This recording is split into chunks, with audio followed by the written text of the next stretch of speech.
चुनाव आयोग CCTV footage नहीं दे रहा है। चुनाव आयोग डिजिटल डाटा नहीं दे रहा है। चुनाव आयोग अपोजिशन पार्टी की डिमांड को भी नहीं सुन रहा है। हर चीज़ को हलफनामा के साथ जोड़ दे रहा है। तो इसको हम क्या समझेंगे? ये एक तरीके से ये दिखा रहा है कि भारत की चुनाव आयोग को खरीद लिया जा चुका है। ये चुनाव आयोग पूरी तरीके से करप्ट हो चुका है।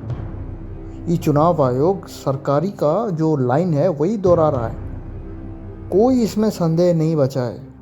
अगर अपना इनके पास उतना ईमानदारी होता तो ये यहाँ पर डिजिटल डाटा देते, ये आपको वोटर लिस्ट देते डिजिटल फॉर्मेट में, ये आपको सीसीटीवी फुटेज देते।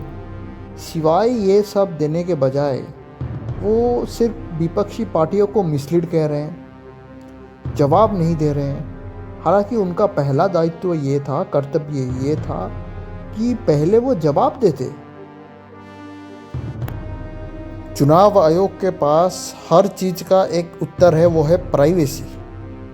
इस प्राइवेसी के बहाने के चक्कर में ना वो सीसीटीवी फुटेज दे रहा है, ना कोई वीडियोस फुटेज हमको दे रहा है। तो लगाते क्यों हो भाई? पोलिंग बूथ है वहाँ पर मत लगाओ फुटेज, क्यों लगा रहे हो सीसीटीवी फुटेज? अगर उसमें कोई धांधली आ रही है तो सीसीटीवी फुटेज का इस्तेमाल होगा तो तभी जाके सच्चाई पता चलेगा ना। तो सीसीटीवी फुटेज आप दोगे नहीं, पूछने से बोलोगे कि माताएं और बहनों के हम ऐसे चीज़ें पब्लिक नहीं कर सकते। भाई ये बाथरूम का फुटेज नहीं है। आपके ऊपर इतनी संगीन आरोप लग रहा है, लेकिन आप बजाय उसके जवाब देने के आप एक नंबर के साइलेंट होकर बैठे हुए हो। इसका मतलब हम क्या समझें? इसका मतलब तो यही है कि भाई आप चोरी कर रहे हो सरकार के साथ मिलकर। यही प्रूफ हो रहा है।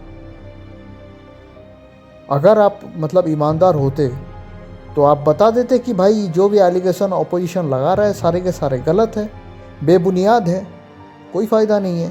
लेकिन आपका हरकत से ही पता चल रहा है कि भाई कुछ ना कुछ तो मामला गड़बड़ है। आप पब्लिक नहीं कर रहे हो सीसीटीवी फुटेज, आप डिजिटल डाटा नहीं दे रहे हो। आपके ऊपर तो संदेह ज़रूर होगा ना, आपके ऊपर लोग सवाल उठाएंगे। इलेक्शन कमीशन ऑफ इंडिया एक इंडिपेंडेंट बॉडी है, किसी पॉलिटिकल पार्टी से कोई लेना देना नहीं है।